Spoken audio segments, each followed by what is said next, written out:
beginning to think I may have to start leaving Tammy at home. She's starting to get way too comfortable. You know, the homily this evening is actually the result of a number of reflections of different experiences that have been going on. You know, as we listen to the words of Pope Francis on various occasions, he's constantly pushing us to open up our vision of what church is all about, to have a large vision of church. It's our natural human reaction to keep them narrow and confined. We can manage that. And I kind of ran into a case of that.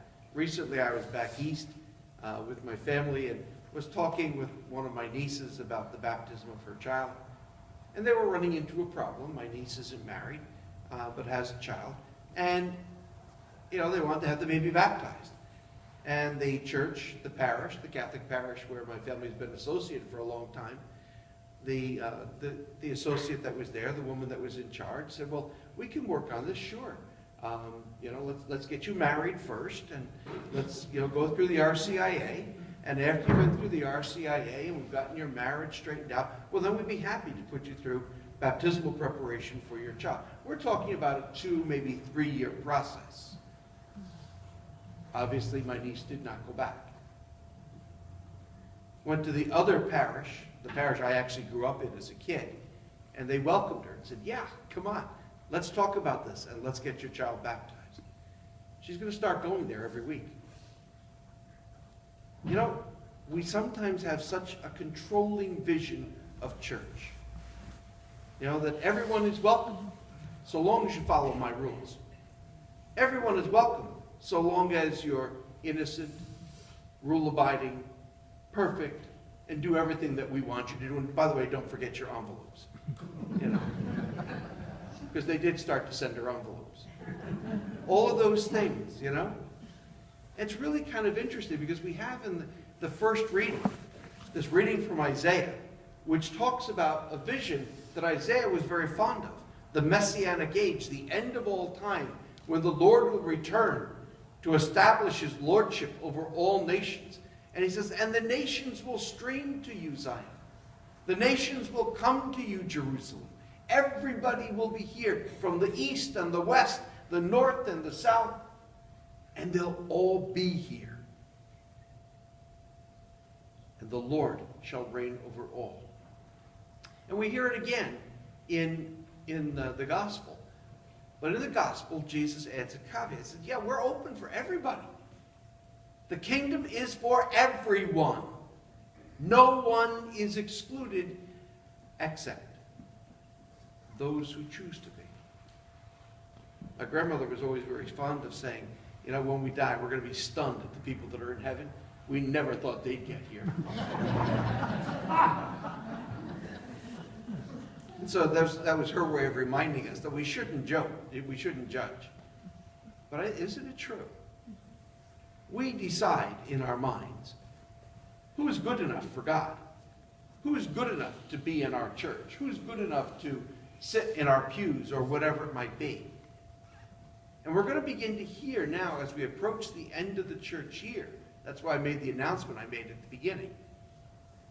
As we begin to approach the end of the church year, Jesus has been talking in the Gospels about what it means to be a disciple, and now it gets down to the cost of discipleship.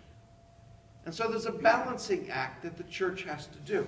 On the one hand, of being wide open to as many people as possible. And again, we're not real good at that. You know, we're kind of restrictive. And I don't just mean we as church, but we as people. Don't we tend to restrict the people that we want to associate with? Don't we tend to restrict the people that we want to see in our church with us? Don't we tend to restrict everywhere? It's a natural human phenomenon. And Jesus challenges us to be bigger than that. Stretch, move, out. But at the same time, the kingdom is not for free. We don't give away cheap grace. We don't just scatter the sacraments like it's, you know, cheap toys, trinkets at Mardi Gras. It's something special. So how do we find that balancing act? And I'm not sure I know the exact answer to that.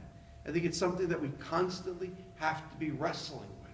How do I go about in my family, among my friends, in my church? How do I go about keeping the door open as much as possible to as wide an audience as possible, while at the same time not cheapening the gospel to something that just, it doesn't matter, do what you want. Because it isn't that. And so I think this is part of what Pope Francis challenges us to. He says, you can't just go to page 47 of the Catechism and say, oh, okay, that's the answer. Yes, the church teaches. And yes, the church teaches right from wrong. But you know what? How many of us have been in situations where we knew the textbook answer and it didn't fit? It didn't make sense in this situation. And so we have to wrestle with it ourselves, because there is no cheap grace. There is no easy answer. Just a parallel on that. My nephew went through the same thing a couple of years ago. The end result of it was that after leaving the parish and being very depressed about it, because he was trying to make an effort to get back into going to church and was kind of blocked, he was out fly fishing and was talking to the guy in the river with him. Turns out the guy just downriver from him was the local Baptist minister, who said, don't worry, we'll take care of you. My nephew's now a very good practicing Baptist. It's all what we do. It's how we open the doors and welcome.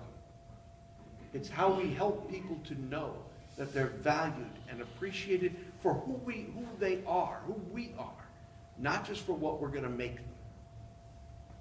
That's a challenge. Isn't it true as parents and grandparents?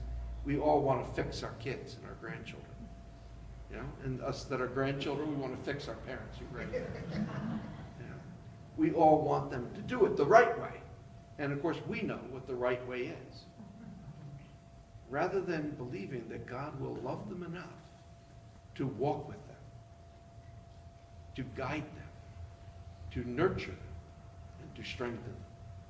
And that our role is to be signs and symbols of the providence of the kingdom, encouraging all people to enter through the narrow gate, because it is open for all of us.